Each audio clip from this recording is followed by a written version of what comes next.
The grades are in. Pro Football Focus takes a look at Tennessee, who graded out well, pass blocking, run blocking, and coverage. And also the updated AP Coaches and Locked On poll has been released.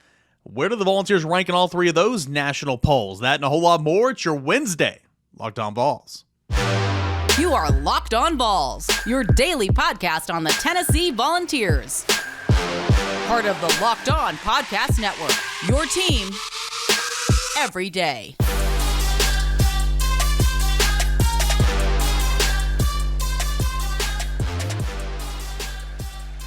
What's up, fam? Welcome into it, your Wednesday edition of Locked On Vols. Appreciate you guys for being here, making Locked On Vols your first listen each and every day. Shout out, as always, to you everydayers.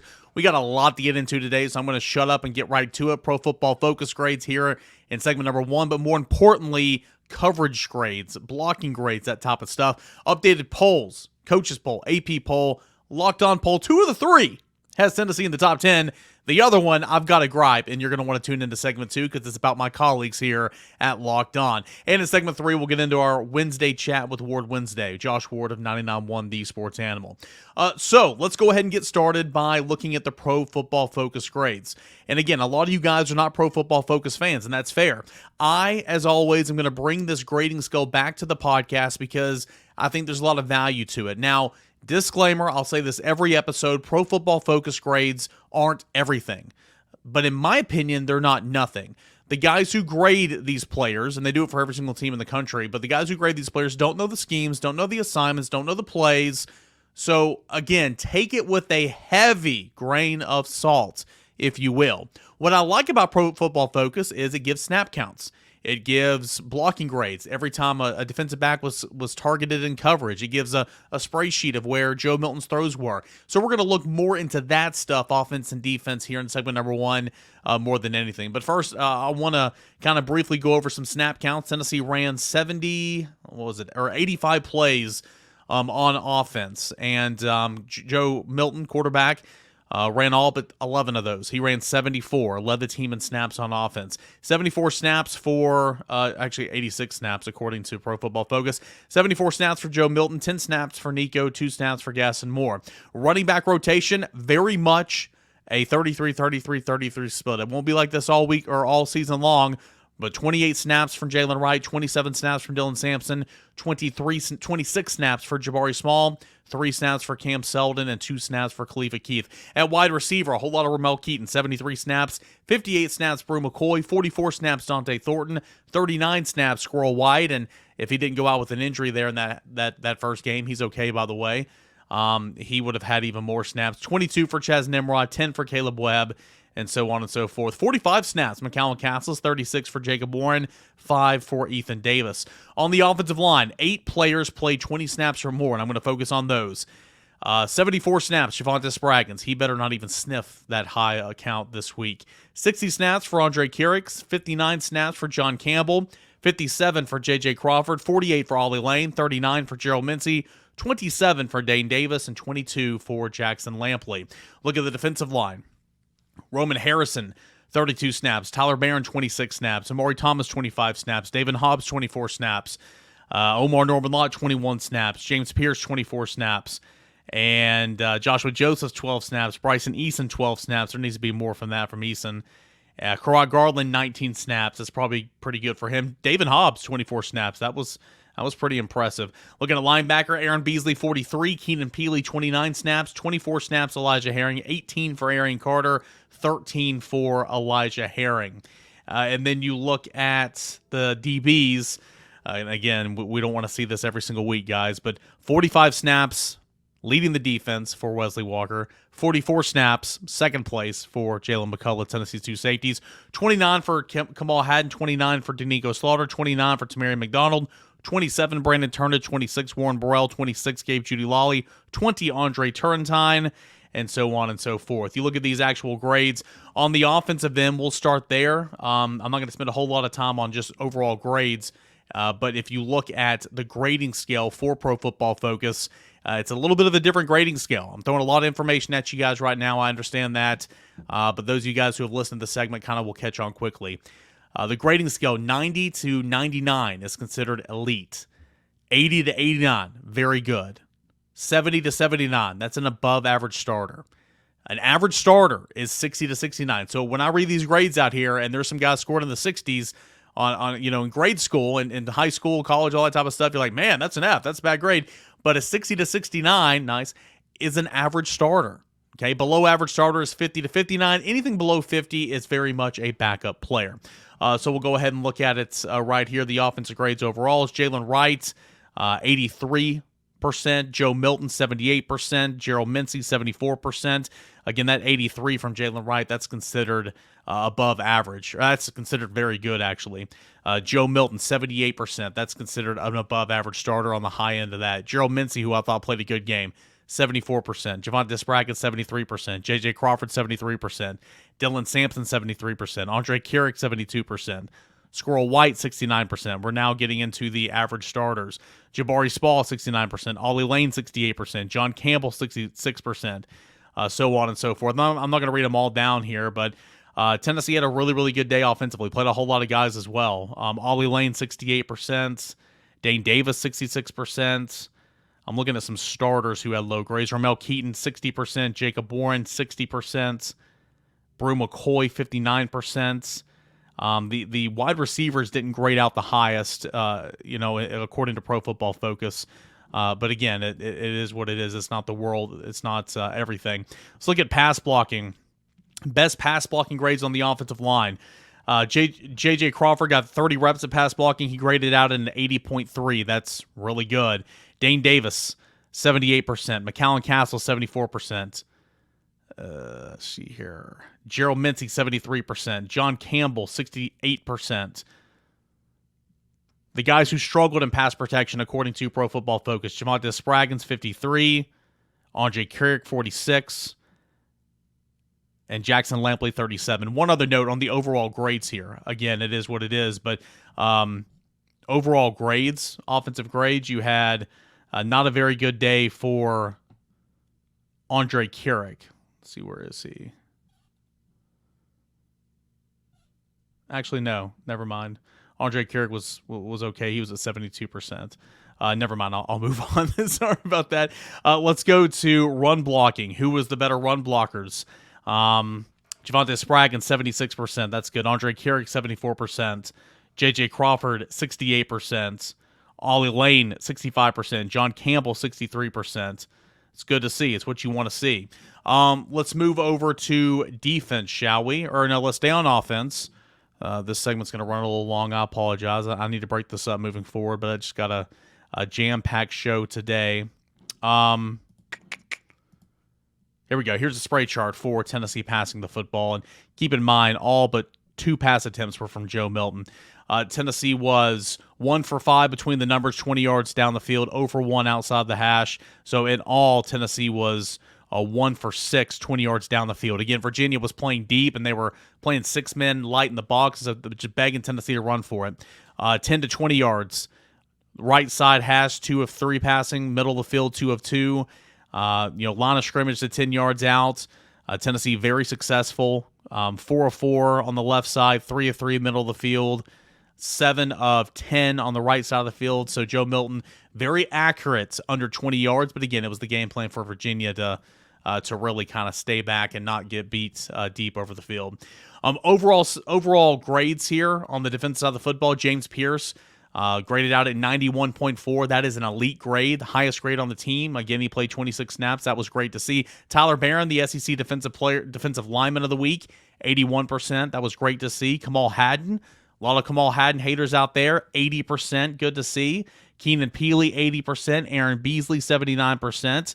I'll do some more starters. Tamiri McDonald, 73%. Jalen McCullough, 72%. Roman Harrison, 70%. Wesley Walker, 69%. Danico Slaughter, 66%. Amari Thomas, 61%. Dominic Bailey, 59%. He only played 15 snaps, though, but he did start. And Karak Garland at 47%. He played 18 snaps. But here's what I want to know more than anything. I want to go to coverage on defense, okay? And I want to see these coverage grades. I want to see targets and all that. Kamal Hadden graded out highest in coverage at 80%. He was targeted 6 times, gave up 1 reception for -1 yards, according to Pro Football Focus. So that's good to see. Brandon Turnage graded out at 70%. According to Pro Football Focus, he wasn't targeted at all. Jalen McCullough, 69%. He was targeted once, gave up 1 reception for 19 yards. Danico Slaughter was not targeted at all, according to Pro Football Focus. Tamari McDonald, 65% in coverage. Targeted twice, gave up 2 receptions, only 6 yards. You'll take that every single day of the week. Look at Warren Burrell, was targeted once, gave up no receptions. Andre Turrentine, targeted once, gave up no receptions. Wesley Walker, targeted once, gave up 1 reception for 15 yards. Not the end of the world. And that's Gabe Judy-Lawley. Here we go. Gabe Judy-Lawley probably gave up the worst in coverage. And again, I checked these Saturday nights, and they go back and they change a little bit. Gabe Judy-Lawley was targeted 1 time in the game, according to Pro Football Focus on Saturday night. They've gone back and rectified that.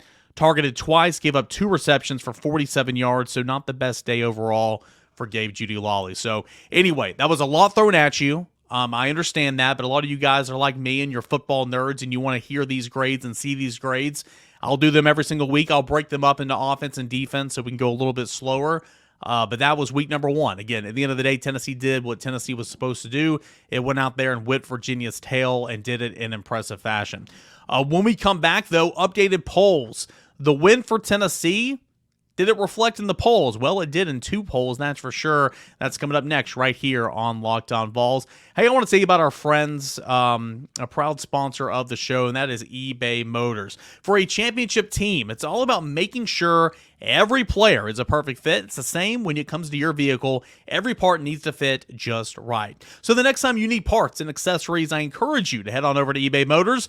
With eBay's guaranteed fit, you can be sure that every part you need fits right the first time around.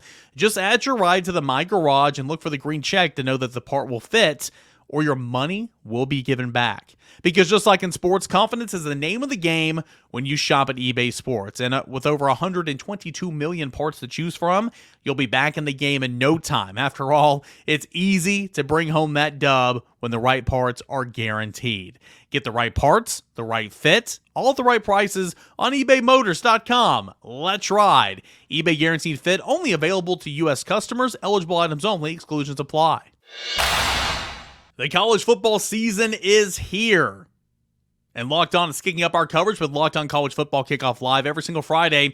Locked On is going to go live from 11 to 1 Eastern Time every Friday on every Locked On YouTube channel. College Football Live will cover playoff implications. The conference rivalry games go in depth like only Locked On can, including insights and analysis from a stable of Locked On College hosts covering their team every single day. Find Locked On College Football Kickoff Live every single Friday, 11 a.m. to 1 p.m. Eastern Time.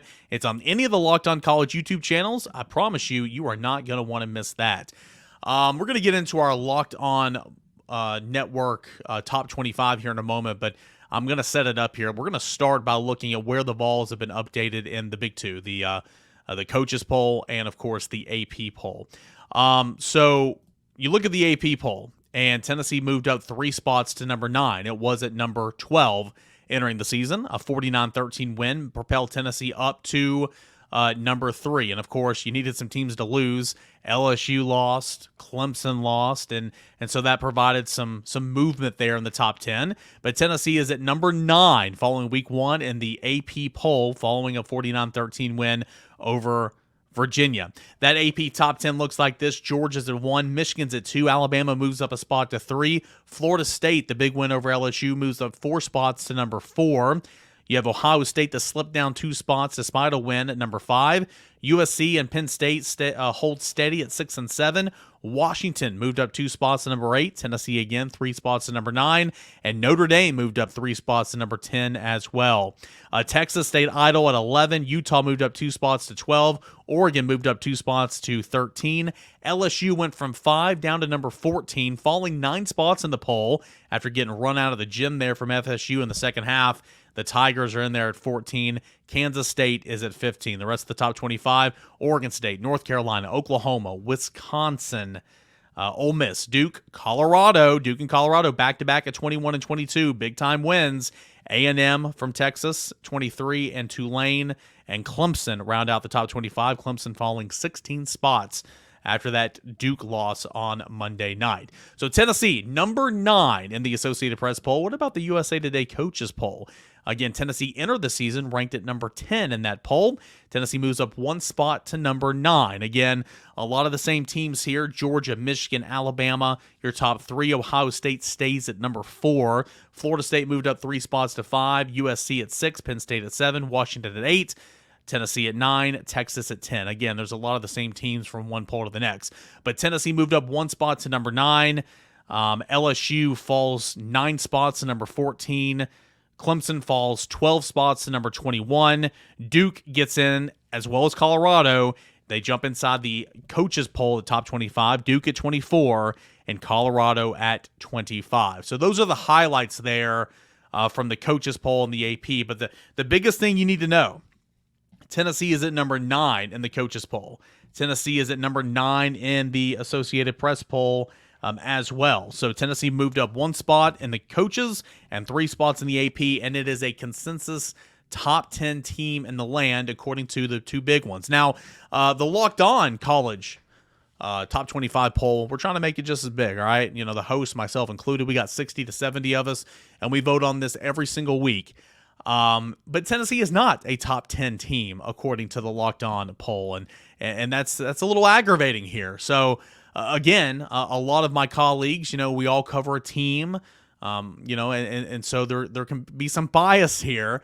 But you looked at the Locked On top 25 week 2 college football poll, and if you're watching on YouTube, you can see it right now. It's voted on by Locked On College host. Georgia's at 1, Michigan's at 2, Alabama is at 3. Again, those are the top 3 teams for both the AP and the coaches poll. Florida State jumps up to number 4 in this Locked On poll, and I believe that's where Florida State was in the AP, if I'm not mistaken. Yes, in the AP, they were 4. Ohio State's at 5. Penn State is at 6. USC's at 7. Washington, Notre Dame, Texas, and Utah come in at 8, 9, 10, and 11. All right, USC, they won. They've won 2 games. They have no defense, but it's the Caleb Williams show. All right, whatever. You know, Washington a winner. Notre Dame, you know, played in week 0, and then, of course, won again last week. Sam Hartman's looking really good. All right. Texas had a warm-up game prior to Alabama. Utah had a big win over Florida. I get all that. But the coaches poll, as well as the AP poll, have Tennessee at number 9, yet there's no movement for the Volunteers in the Locked On poll. Tennessee stays put at number 12. Interesting. Very interesting, to say the least. We'll just kind of leave it at that. Tennessee's at number 12. Oregon is at 13. LSU, still pretty highly ranked, drops down 9 spots to number 14. I believe that's where LSU was in the AP poll. Yep, LSU was at 14 in the AP poll, and LSU was at 14 as well in the coaches poll. So right on par there. North Carolina is at 15. This is the Locked On top 25.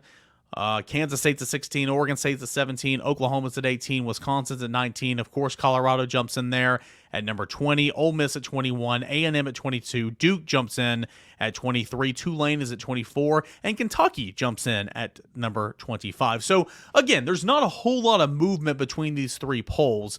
A lot we can all agree on as well. But the big caveat here, as we're on Locked On Vols, your team every single day, the Locked On poll sliding the Vols a little bit. Tennessee at number 12 in the Locked On poll, despite the 2 big ones, the coaches poll and the AP poll, having Tennessee at number 9. So, hey, it's a win over Virginia.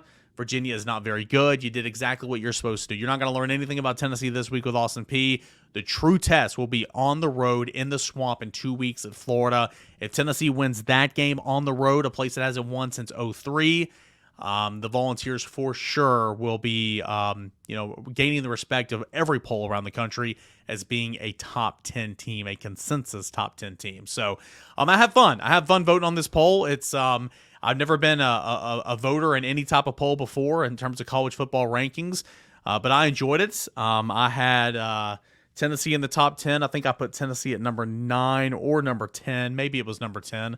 I can't remember, but I dropped LSU. I had Tennessee at 10. I had LSU at 9. Again, I know a lot of people are low on LSU right now. I still think LSU is a good football team.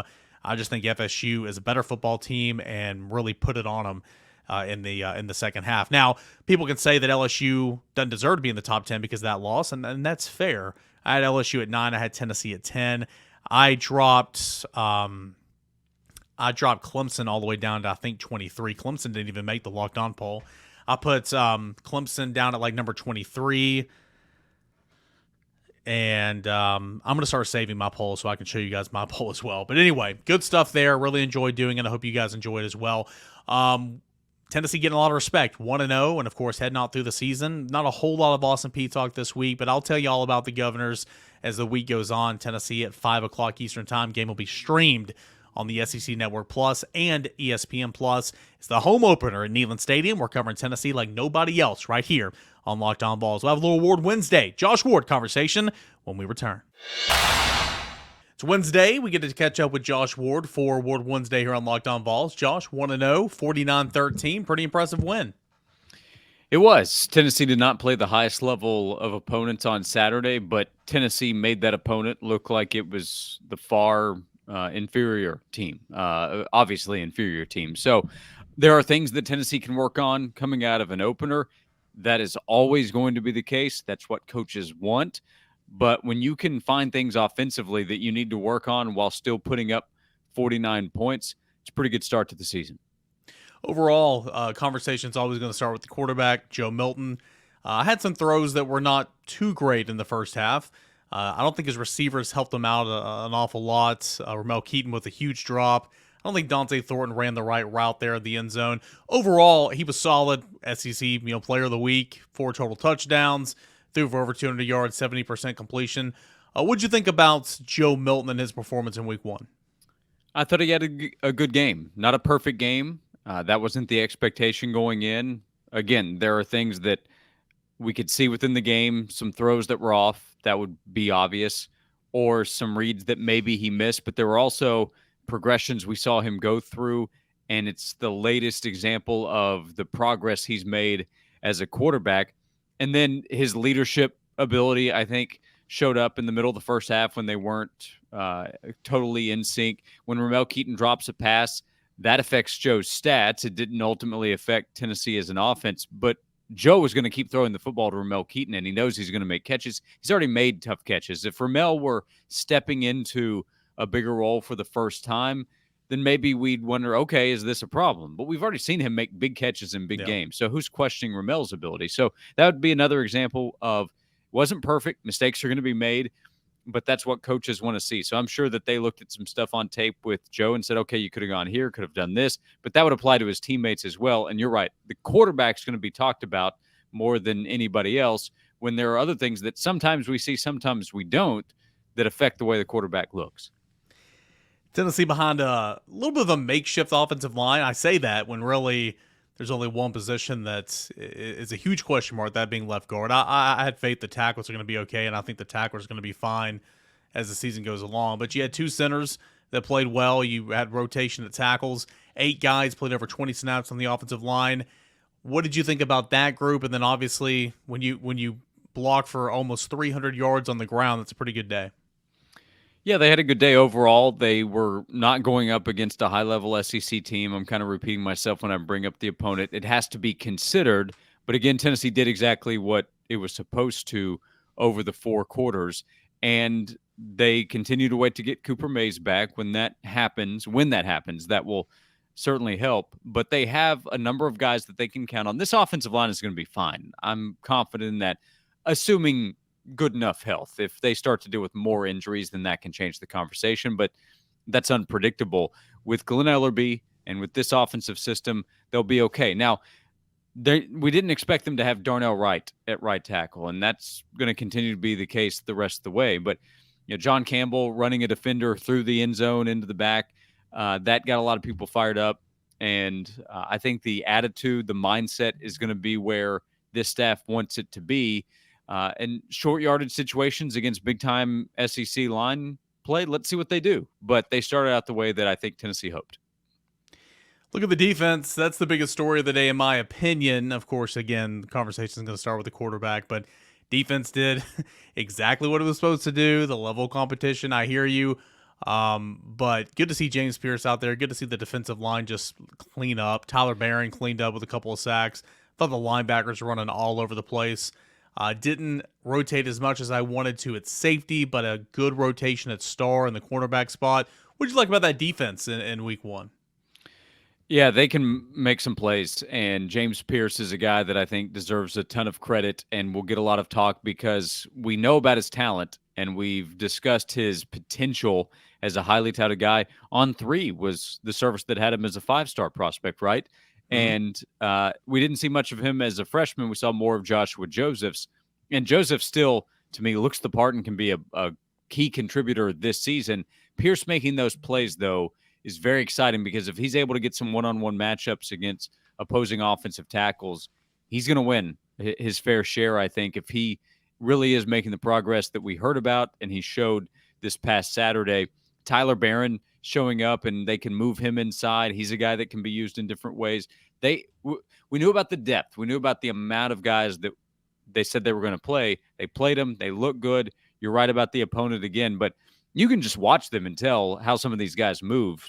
Nobody's questioning James Pearce's physical talent. So Keenan Peely coming in, Arion Carter, Elijah Herring playing at linebacker. They have some real talent to work with on the defensive side. And I agree with you. Swain and I on our Monday show, we led talking about the offense and Joe Milton, partly because that's what people wanted to hear about. But I think the way the defense played is the thing to be most excited about coming out of the game, because I never questioned if the offense is going to be fine, and I don't question that after the first game at all. Yeah, James Pearce just kind of had a little rip move, went inside, utilized speed. The second one wouldn't even touch, just went outside, utilized that speed. So again, that was good to see. We mentioned quality of the opponent and all that type of stuff, but it was still a Power 5 program. Now, this week, I can't even find a line right now, or earlier in the week couldn't find a line. Tennessee should win by 50, literally, and that's not hyperbole. Tennessee should win by 50. How can Tennessee get better this week, knowing you're playing an inferior opponent, but knowing you still need to clean some things up before you head to the Swamp? Yeah, part of it to me is probably stuff that we won't really see afterward, making sure assignments are right, everything that you want to do technically, no mistakes. If you do have a receiver in game one that's running the wrong route, or there's miscommunication between quarterback and receiver, that you don't experience that in week two. Getting out of there healthy is an obvious one. Fans can remember the Akron injury for Cedric Tillman a year ago. You don't want to see anybody go down getting ready for a big game the following week against Florida. But yeah, I would just say repetition, more opportunity for some of the young guys we've talked about in different positions, more opportunity for Joe Milton and his receivers to get some work, just like we would talk about in a scrimmage in August. This is that. You get them some time out there together, and then you get them the heck off the field so that they can get ready for games where they actually will be challenged. All right, 1 week officially in the books. You had South Carolina. They could not block for Spencer Rattler at all. I think he gave up 8 sacks. That game ran away from it. LSU got run away from by FSU in the fourth quarter. You had Georgia and Alabama winning easily. Both quarterbacks, playing pretty well in that one. Big time takeaways, and of course Florida. Big time takeaways from the conference as a whole through 1 week. Yeah, I'll give you a couple. You mentioned the South Carolina issues up front. If that carries over with what we were just talking about with Tennessee's defense, that would be a huge advantage for the Vols in trying to pressure Spencer Rattler when you already have home field behind you, and that can create some communication issues for South Carolina up front. Gamecocks are in trouble. It's one game. We have to be careful about overreaction, but when you look at their schedule and how that lines up, problematic for South Carolina, advantage, I think, in the head-to-head for Tennessee. The other would be Texas A&M. We get a better idea this week when the Aggies go to Miami to take on the Hurricanes, because Texas A&M played a cupcake in week one. But the offense did look good, and those receivers, talent-wise, are for real. So if A&M goes and plays well at Miami, we know that game between Tennessee and Texas A&M should be a good one with a lot of talent, including on the offensive side, because A&M they were fine defensively last year. They were just abysmal offensively. If that offense is fixed with Connor Wegman at quarterback and the talent that's around him, they're going to be a tough out for everybody. I'm looking at South Carolina's schedule, and I knew it was rough at the beginning of the season, but pulling it up right here, of course, you start off with a loss in North Carolina. You'll have Furman. You'll get a win there. On the road in Athens, home against Mississippi State, and then ending the month of September at Tennessee. I mean, Tennessee has an opportunity play here. Clemson at a conference. Florida won't be. If they have these issues, Kentucky, Florida, those won't be easy games. Mississippi State, they have a bunch of old guys up front. So if they don't fix that offensive line, they're just going to have a tough time all the way. That's why we have to be careful about overreaction, but Shane Beamer was stressed for a reason. I was going to say, again, reiterate what you already said twice. Be careful about overreaction, but potentially Tennessee has a chance to put two of its opponents really on the ropes in the month of September. Florida on the SEC Network Plus and ESPN Plus. What do you and Swain have coming up on The Sports Animal, noon to 3 every day this week? And what do you have to look forward to in the newsletter, the Josh and Swain newsletter on Friday morning? Yeah, go subscribe there. It's free. JoshandSwain.com, and appreciate you helping promote that. It's free once a week, each Friday. A lot of football talk. Here's one segment to plug. You can go back and listen to this. It's on Tuesdays. It's going to be each Tuesday during the football season. Cover Tuesday.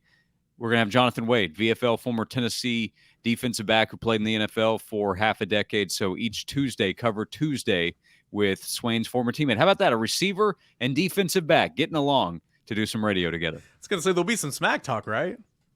Yeah, there will be a lot of that. And Swain loves to remind Wade he started out as a receiver at Tennessee before moving over to the defensive backfield. But we'll get some defensive back and just overall thoughts from a guy who played at the highest level. It'll be a lot of fun each week during the season. Yeah, I think the move to the defensive backfield worked out okay for him.